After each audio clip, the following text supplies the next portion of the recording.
Hello and welcome to Dicey Deep Dive, a This Could Get Dicey talkback episode where we take a break from playing Dungeons and Dragons and we talk about Dungeons and Dragons. I'm Alex. Who's here with me today? It's Destiny. And Becky. I'm Becky.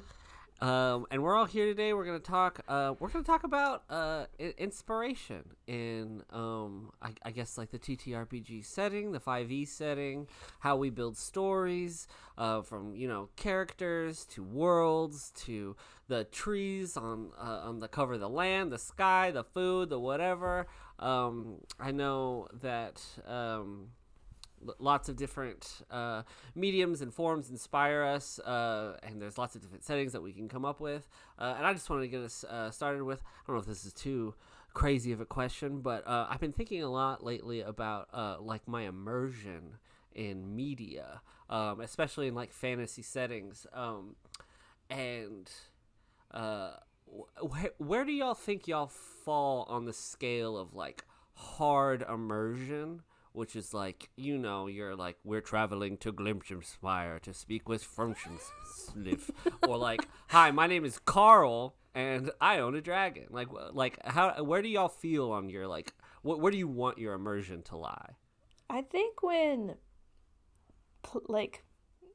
I'm watching it or playing it, I like to be pretty immersed, like definitely more on we're going to Gudenblurgen side of that. But Germany. Then it's really hard as a DM to set that level of immersion.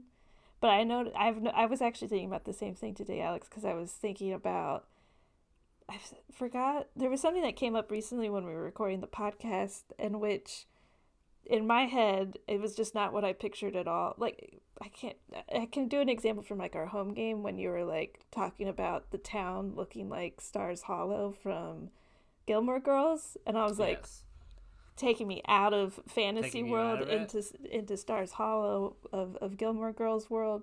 But it's kind of something like that too, where it's like I feel like the DM probably has a vision in their head, but it's so hard to be like, no, actually that technology doesn't exist, or like that wouldn't, but you can't just go down a list and say all those things. Like the nuance of, because like as a DM you wanna give like a really nice like overview, but you don't want to be like, and the walls are actually constructed out of like this specific brick and like blah, blah, blah, blah, like no, yeah, I definitely like I love especially like this is coming out at the end of August, but a very popular fantasy show just started up again, House of Dragons, and like pressing play on that and being like, yes. like we are in fantasy world again. I do love that really, really deep shit. Yeah, I think for me it kind of depends on, I don't know if this is a cop out, but the setting of it. Like, in House of the Dragon or Game of Thrones, if we had if there's like a telephone in there, it would be like, what the that's not allowed. We need to be sending message by like Raven and stuff. But if the setting is more loose, like fantasy inspired, maybe there is a type of phone like the sending stones that we do like in our campaign right now, where like, we kind of use it like Bluetooth. Like, no, we don't have a Bluetooth piece in our ear, but we're setting the scene like that's how it works. So it kind of for me it depends on the vibe, I guess, of where the story starts. Yeah, I mean, like, I think one of the funniest bits, like, that I know I fall on a lot, like, as a DM, is to, like, have this very, like immersive setting and, like, this, like, temple to this ancient god, and, like, it's all these, like, it's all draped in, like, these robes and colors, and it's like, hi, I'm the high priest Bobby, and it's just, like throwing in, like, a silly name at times, I think is a fun way to break immersion. But in Game of Thrones, when you throw Ed Sheeran in that motherfucker, I'm just like, well, I'm out. Yeah. Well, there was no hate on Ed Sheeran. There was someone in the recent what was in season 1 of House of the Dragons that it was like the other Lannister, like one's Thailand and then the other one was like Jeff. Oh yeah. Or it was like something like really normal, and I was like, what? Yeah. Or like in Dune, his fucking name is Paul. Yes. Yeah. Like I get the Ricky. biblical, references, stuff of that. But then like I feel like everyone else had like, okay, this is like a sci-fi name. But then you had like Paul and like Duncan, Idaho. Duncan, Idaho took it out for when that guy came on screen. I was like, no, Idaho. We need him. Yeah, I wonder. I bet there's like probably a great YouTube video somewhere of like when did names, at least in like the English language, like stop being like old. Like when did we move away from like when did Kenneth turn into Kenny? Like like when did names start like that? It sounded like my grandpa's name was Cecil, and it's like. You don't meet a little boy named Cecil in 2024, I don't think. But then you think about like the kings of like England, and it's like George and James, John. I'm sure there's King John. Yeah. Prince when John. Y'all are consuming like sci-fi, fantasy, like by reading, like literature, like reading, if you can't pronounce a name, do you make up a name in your head? Because I do. I usually come up with a like super like I'd like my brain almost doesn't even like process it, and like whatever, like I started to play Assassin's Creed Valhalla, and I got to like a bigger map, and there was some name that was like Glockenshire blah blah blah. Oh blah, my god, the names of old England are insane. And I just like I was just like, that's Glockenshire. That's not the name. It's not Glockenshire. But I was like, that's Glockenshire. That's and they're telling me the name, and I'm just like, whatever. It's Glocky, cool. Whatever. I'd like round. I like it's like rounded up or down to the closest name. That's what I do. Kind of keeping the train moving with just like talking about inspirations. Let's kind of hit a general like Destiny, like. Where did you pull inspiration from for Loomis? Becky, like, is there an NPC that you found that you pulled like a great amount of inspiration from, like that, like even like I've said this on the podcast before that I think you should steal. I don't think that that's a bad word. I mean, like to pull inspiration from things can be as direct as possible. So like what's a couple examples of where you got your characters from? Yeah, I think kind of foundationally when I knew I wanted to be a vampire, and I think on one of our other talkback episodes y'all kind of opened my mind of like, hey Destiny, you like kind of like the macabre like vibes, and like, oh cool, I didn't realize that, but yeah, that makes sense. But with the vampire, I didn't want it to be like the stereotypical type of what you think, like blood sucking, like blah blah blah blah blah, but still kind of hone in that just for like funny bits, I guess. But kind of two, I guess, vampire characters that inspired me were Marceline from Adventure Time, because like her whole shtick is that she has to have things that are red, not necessarily blood. And then the other thing was what we do in the shadows, where all of them are kind of different types of vampires. Like there's one vampire in particular that's an energy vampire, so he just like kind of bores you to death, and that's how he sustains his energy. So I wanted to kind of have that for Loomis, of like he gets his life force, if you will, from something other, where here's like nature, when Loomis meditates from the ground, or whenever they like in battle, they kind of take the life force from the creature, the human that they defeat. But I think those were kind of good foundational inspiration for me when building out Loomis. I think you're setting like a nice like flag carrying for the other vampires of the world, of like hashtag not all vampires. We're not all Bram Stoker. We're not trying to lure you in so we can suck your blood. We might want to, but like, there's other ways to be a vampire. Exactly. When I think about the characters that I've kind of populated the world with, I think the first one that sticks out of definitely being highly influenced by like outside influences, whatever, would be Elizabeth. There's this blonde woman, and I don't even know, is Elizabeth blonde? I can't remember. Does anyone remember? I don't think you've ever I definitely described her. You might have, but I don't remember. But I just know you, and I know she's blonde. She's probably blonde, but she's based on in Skyrim in the Thieves Guild. There's a like blonde woman that kind of just like sits down in the, she might do missions with you, I'm not sure, but she's down in like the cistern where the Thieves Guild is, and her name's Vex, and she just like chills down there. And that was definitely like an inspiration, one because I just wanted like, Thieves Guilds I feel like so often in media are like male led, and so I really wanted a female to be the leader of the group, and that kind of harkened back to that character in Skyrim, in particular. Yeah, I'm curious to see where we'll be at in the story by this point, but I'm trying to get back to Elizabeth. I'm trying to figure out what's up with her. My crush. What about for Ellis? Like, where did you pull inspo for the character?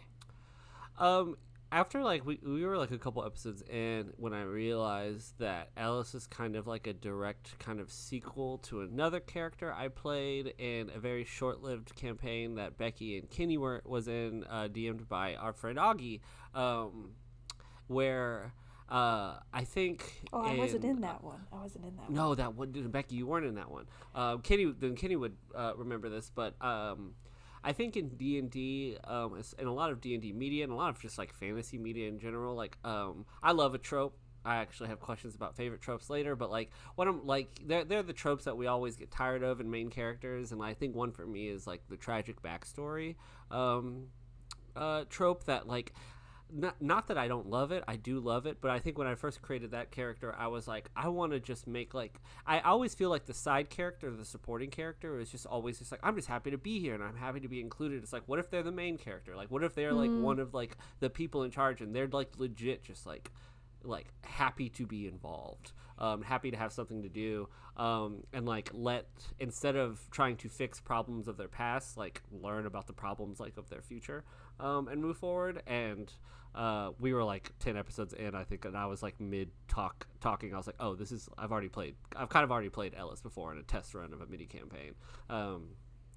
But yeah, that's where it was kind of like an anti-inspiration, but I guess that's smart though, because I think that a lot of times, probably like your first character in D&D, it does like rely on those like really heavy, like, my life sucks, my parents died, I've been left alone, no one wants me in this world. And that's nice to like lean on as a crutch if you're getting used to like role playing and stuff. But I think on that second character, just like let it ride, and you're just like, I'm just here. Like I'm doing that in our home campaign with my druid Gubby, and they're just like, I was smart, I went to this academy, and like that's it. And it leaves the future open to like whatever you have. Absolutely. No history of like what you were, which is nice. Yeah, like my character in that camp, like I just wrote it that like he, like specifically the first line in his backstory is just like he has 2 alive and super supporting and loving parents. They're super proud of him.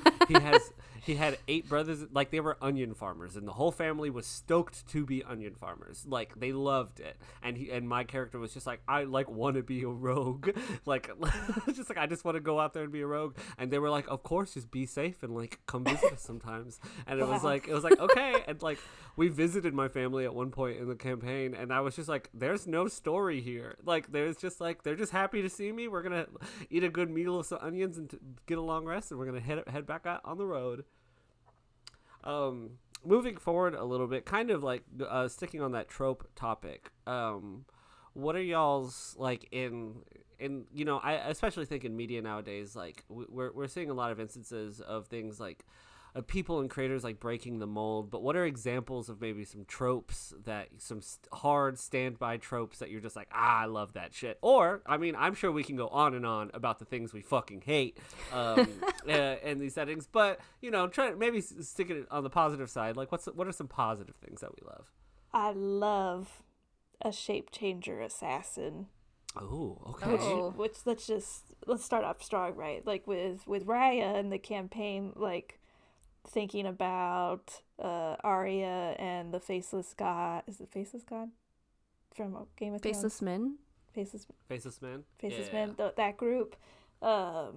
and how, you know, they're stealing faces, they can shape change, and thinking about in Baldur's Gate 3 we have Orin the Red, who's a changeling, so she can change into whatever she wants. And like, it just, like, assassins scary, like they can find you wherever you like. They're good trackers, they're lethal killers, and then probably pretty good at their job. And then you add the second layer of like, and they can now be anybody in the world, and you better look over your shoulder at all times. It's just like, And there's also that thing of like, we can't really do that in our world, so it gives you that nice fantasy touch to the trope. Absolutely. I really liked in terms of like physical appearance, I love it when the big bad guy is like masked. I think one of the best villains, and it probably biased to my own childhood, but Slade from Teen Titans, just like when you never see the bad guy's like face, like I think it's like really, really, really cool. I think of the bad guy from oh god, it's slipping me. The bad guy from Lord of the Rings that gets stabbed through the mask. The main bad guy at the end. Well, the I am no man. The Witch King. The Witch King. Yeah, that's not the biggest bad guy. That's not the biggest bad guy, but you know, like I love a bad guy in a mask, because I think masks are like super scary and super unsettling. I don't like seeing them in real life. I don't like not seeing a person's like full face. There's just something uncanny valley about it, and I think it should only be reserved for the evilest of people. This, like, when I see somebody in a mask, I'm like, evil, like you are bad. Interesting. Yeah, but then you have those examples where they like start unmasking the evil people, you know, like when they took off Vader's helmet, when you get the reveal of like who Ghostface is and Scream, and immediately, yeah, you're just like, oh, you're just, it's not, it's like everything. When I first watched Phantom of the Opera, the movie with Gerard Butler and Amy Rossum, which, you know, great movie, but in the Phantom of the Opera, the second his mask comes off and he's just got ugly face, and I'm just like, oh, like now I just feel bad for him. I mean, but when he had the mask on, the mystique, and I was just like, keep it on, baby. I agree. I think for me, I hate to love a good tragic backstory. I know that's like the biggest trope in like almost any type of media, you know, like fantasy, sci-fi, whatever may have you, but if it's good, if they do it well, it can be so moving and make like the little dialogue that a character might have, or like why they did a certain thing, why they said a certain thing, if like the creator can make it tie in very well and not be like super obvious, I guess, of what their like tragedy is, if that makes sense. It can be really good and very gut-wrenching. I love to cry, so. Are you thinking, I guess, do you have like an example that you're thinking of with that trope? I think for me, one is, so there's this other D&D podcast that I love, is Dungeons and Daddies, and I don't want to spoil it for y'all if y'all are going to listen to it, but I guess without spoiling it, just like one of the characters in it, they are heavily tied to the big bad in the campaign, if you will. And then the reason why they're tied was just like, oh, because this character was like kind of like the comedic relief in the episode, kind of like the lovable dummy, I guess you could say, in a way. And their like backstory was just like gut wrenching, to where like even in the podcast, it's like them doing this reveal of this like traumatic event, essentially, you could tell like in their voice that like it triggered them, and like it seemed like they had to take a pause in the recording, because it's like this happened and then like they faded out and then they came back in. So that was like, that's the thing that came to me of just like, oh yeah, no, it makes sense that you have a tragic backstory just kind of based on like how you are. But the way they tied it in and did it all together was like really good. I also think about, not to just keep it on the Game of Thrones thing here, but whatever, it's top of mind. We watched the episode 2 days ago. But the Hodor from that, like that reveal, oh my god. Oh my, like sobbing. Yeah. That's a good one too. That one was just like, and then that was just kind of like, oh, it does make sense that he's had a tragic backstory. But you didn't think it was like that. Right. Oh my God. I mean, it's like, it's one of the reasons why like we can't go like 5 years without a new like Batman or Spider-Man movie, and like and I say that with like all the love in my heart, because like there's something about like watching a motherfucker like realize like peace within themselves and being able to let go. Like we love a sad superhero. Oh, I like prefer Superman. them all get to be the sad. hell out of it. Get the hell out of here, Mr. Perfect. The rich man. But like dead uncle, who was kind of my father figure. Dead parents. Absolutely. That's because I mean, it just establishes it's a great way to like start your character literally like at the bottom, and as long as you like I think in terms of like what's hard in like role playing, especially in D&D, because like you either meet it infrequently, or at least go like at least for us like a week without like playing this character, then like having to like put yourself back into the mindset of like, why am I fucking sad about this right now? But like it at least gives you like a clear goal of like, I know where I'm headed, like meta wise, like hopefully my character finds peace within themselves, while also like trying to explore and understand these feelings in real time with my friends. I think like something I also think a lot about is like I would say D&D, but also like trying to keep it kind of fantasy, and I guess just like I'm not a sci-fi guy, but if you want to include sci-fi, that's fine too. But like, who are some of your favorite like standout characters that like whether or not you've pulled inspiration from directly, but like sometimes there are characters that you just like love so much that you're just like, I just want to perform as good as that. Like that's like, I would like, you know, I can't like think of an example right now, but like somebody you're just like, I would never play that character, but they played the shit out of that character, and I want to do that good. That's a good question. That's a very good question. I don't like immediately have a character, but like a group of people, I guess I think about. For some reason, you mentioned sci-fi, so I think my head was like, let's think about sci-fi. I think about the Jedi a lot.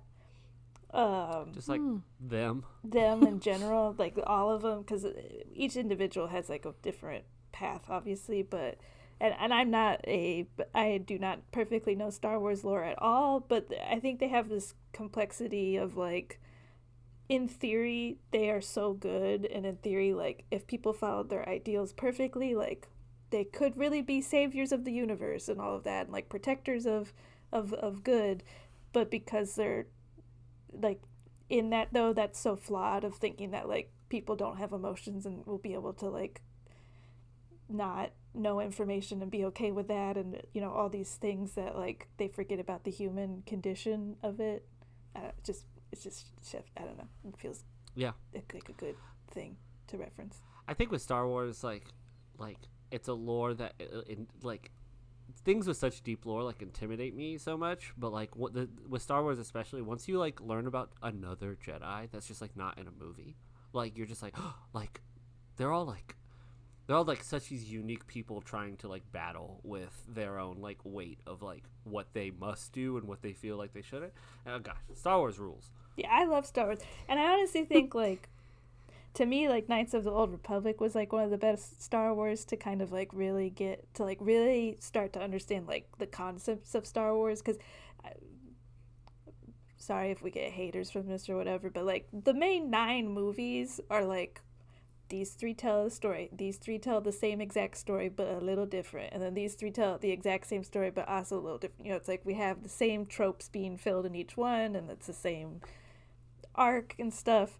But then when you start like branching out to other Star Wars stories, and you really get to see like the lore flex its muscles and see like really exciting characters that don't just fall into those tropes, it's delectable.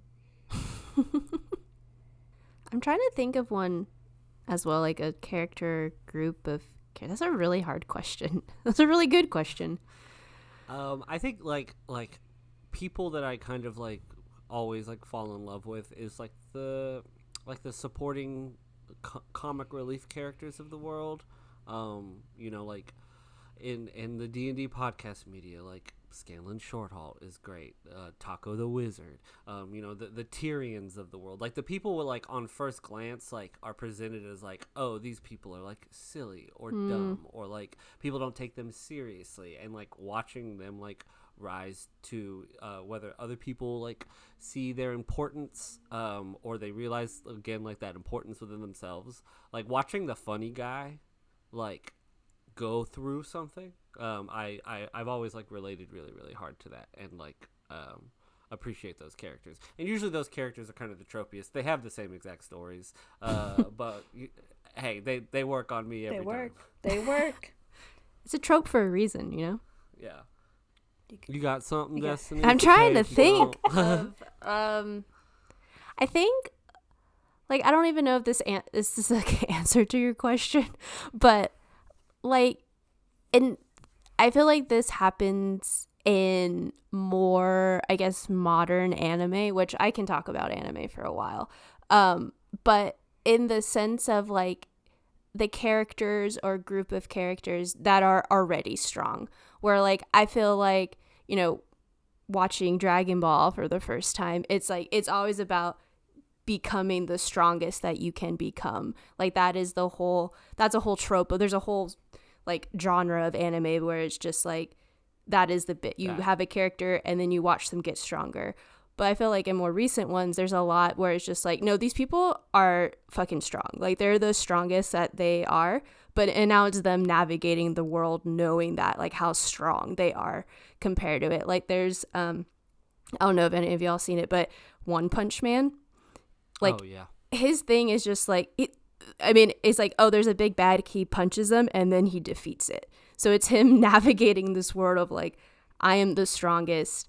It's kind of boring. I can defeat any, like, there's no competition. And it's very intriguing storytelling, knowing that, like, this person's gonna win, essentially. Like, I think, yeah, you're right. I think I've seen a lot more stories like that where it's just like the limits are set, like, episode 1. Yeah. Like, it's just like, and it's just like, well, how do you even navigate a story if there's really no upward trajectory? And it's just like, there's always upward trajectory. Yeah. like there's always some place to go further, but, like, I think that's a super really, like, interesting way. Like, it's also like when you look at stories of, like, you know, like the My Hero Academias of the world, where, like, it starts with, like, this is the story of how I became the strongest superhero to ever exist. Yeah. And like, how easy it is to just be like, oh, I hope he doesn't die. And it's just like, no, dog, he's gonna live. He's gonna win. Or, yeah, it was just like, it's like a lot of that is just like, no, clearly they're the main character. They have that plot armor. But it's just kind of intriguing of just like, yeah, they have that plot armor. How is the story going to progress and making it, like, interesting for the reader, the viewer? I thought of another kind of trope character, whatever, of, like, the self-reliant character, and then that character and, like, how they choose to, like, bring people into the fold kind of with them. Lives. Like, I think the first one that really stands out is, like, Katniss Everdeen, who's, like, number one most self-reliant person in a fiction, like, in that it's like she has to take care of, like, her whole family despite her mom even, like, being alive, and she has to go hunting illegally to go get food, you know, all of that. And then it's like choosing to, like, trust people and figure out, like, who to bring in to the fold. Or I think about, like, I mean, like, Batman's even a good one in a sense, but he's self-reliant, but he also has, like, tons of money, so, like, I don't know. But then like Ellie from Last of Us, or even, like, the Lara Croft from the, like, reboot of Tomb Raider, and how, like, she's having to just be like, I'm gotta figure this out because, like, a lot of people are dying left and right around me. And, like, same thing with Ellie too, where it's like I have to kind of, like, I think, you know, just you have to endure because that's what you got to do, kind of thing. And those characters are, I don't know, I relate to them in some ways. Never had to, like, kill anybody. Let's not get crazy, but yeah, those are good ones. We've touched a little bit on, like, other, like, genres. One, I will start this question off by like one, what is everybody's, like, general feeling about sci-fi? And two, what are like other genres, and it doesn't even have to be like movies or television. It could be like music, it could be art, it could be like books, it could be like, what are some other like genres? And I think I'm talking more like aesthetically here, I guess, that you like to pull from, or not even that you've even pulled from, that you've seen and you've been like, oh shit, that's a really cool setting. I can start on sci-fi. Let's keep starting there. I think sci-fi is really hard for me as well, and I definitely like fantasy over sci-fi because it sometimes feels so hard to like ground sci-fi in something that you're like, yes, I can relate, or I can I'm sorry, I can't understand a galaxy far, far away sometimes, because like, what do you mean there's another planet with living creatures on it? Like that hurts my brain. But and the other side of things, like Star Wars still has a lot of like, these are poor farmers living on a dirt planet, and you're like, I can grasp that.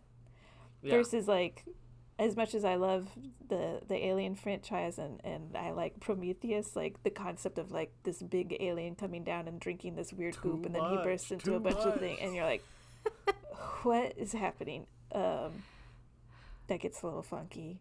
I like the concept of sci-fi, yeah, but I agree it takes a bit for me to get into it, if at all. Like there has been multiple times where someone has like explained pretty in depth like Star Wars lore, and I've seen all the main movies, but like when they're explaining it to me, I'm like, wow, this seems fucking awesome. Like, yeah, and then when I like consume it, I'm like, like I liked you explaining it more than. I like the concept of it, excuse me, rather than like the actual thing, I guess. I mean, when it's done well, it's done well. But yeah, I think I prefer more fantasy leaning. That's what I had, like, thinking of another fantasy example of, I tried starting Foundation on I think it's on Apple TV, and it's just like this big epic sci-fi tale, and like jumping into it, I was like, there's a lot of big concepts here I am not understanding, and we're just like hitting the ground running, and I can't even grasp the fact that like, where are we?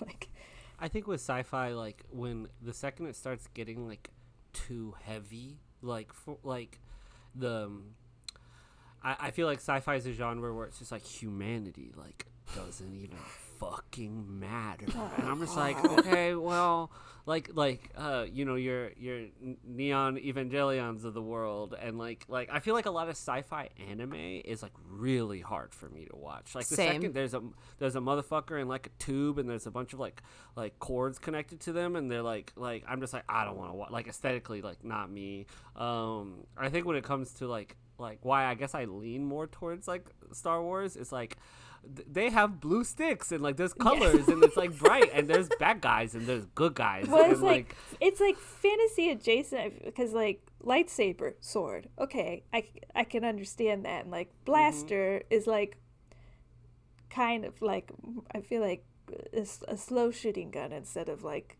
even armor. So I'm like, okay, this is like, versus you get into, you know, some sci-fi where they're doing there's mind control stuff in like Star Wars obviously too, but like they're doing all this it's literally shit. It's called like mind tricks. Like they're playing tricks on you. They're not like fucking like mind diving murder into your cortex or whatever. But I guess transitioning to like fantasy, you know, you take something like where the hobbits live in the Shire, and you're like, this is relatable. They're just trying to eat their sausage and drink their tea and drink their ale and dance and have a good time. I'm like, I can relate to that. Yeah, absolutely.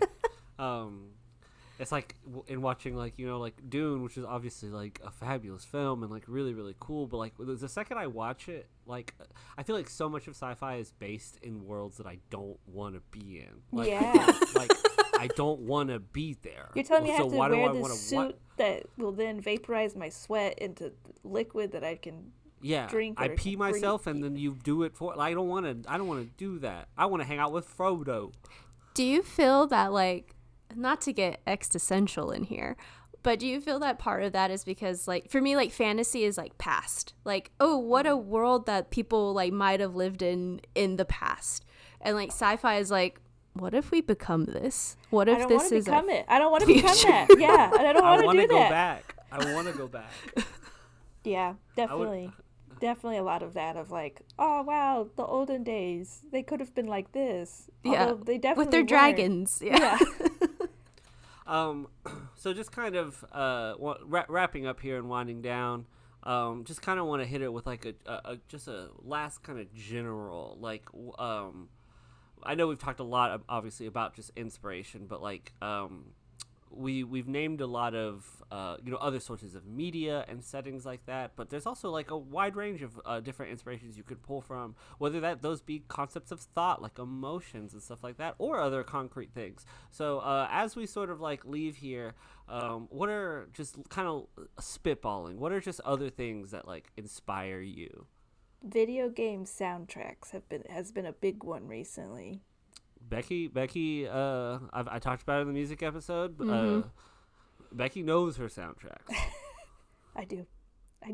Kind of not same vein, but like soundtracks, just like musicals, like the way the story progresses in musicals, and how that progresses like within a certain character.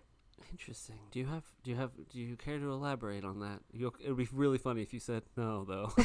No, I mean, just like I love musicals, and I feel like with them it's just like sometimes musicals have absolutely no storyline. Cats. No. Cats has a very clear plot. Destiny, you knew what you were doing when you said that. Why would you do something an incredibly clear plot.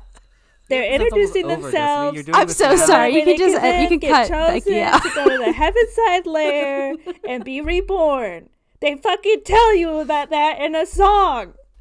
I'm not gonna cut out Becky. She's gonna know I cut this part out. Just she's kidding. gonna do this again. Okay, I'll rephrase my statement. There are some musicals where the plot isn't super clear, and there's some musicals that it is very clear. But either way, it is very, I guess, like unique in a sense of how the story progresses. I don't know if I'm making sense. I feel like I'm just rambling. But it's a unique story medium, I feel. It is.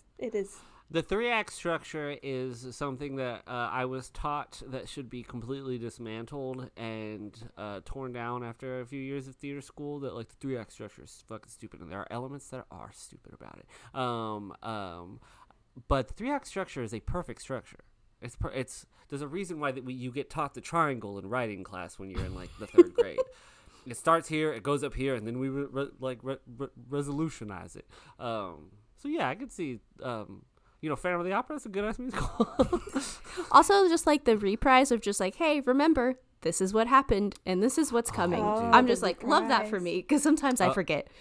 A reprise is so good. A reprise that's sad, maybe somewhere towards the end of the 1st act. Ooh, but then we get a happier rendition at the end. Love that.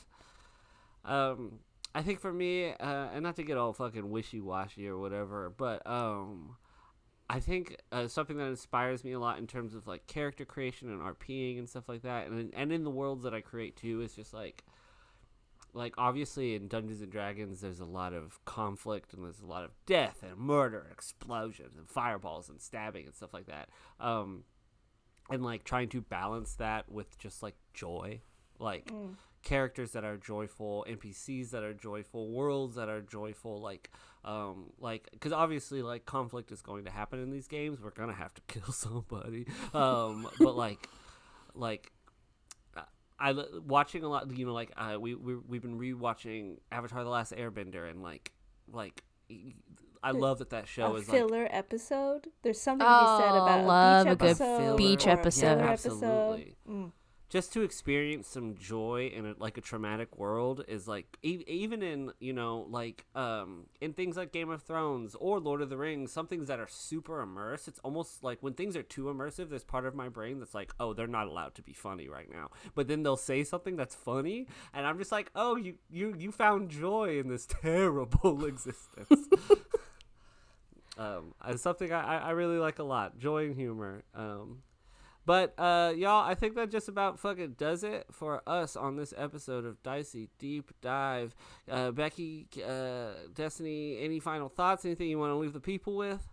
Listen to video game soundtracks and listen to Kat's soundtrack as well. I agree. I thirdly agree. Thank you all so much for listening. Thank you all so much for joining us. Let us know what you want to talk about next. And we'll see you back in Drugala. Bye. Bye.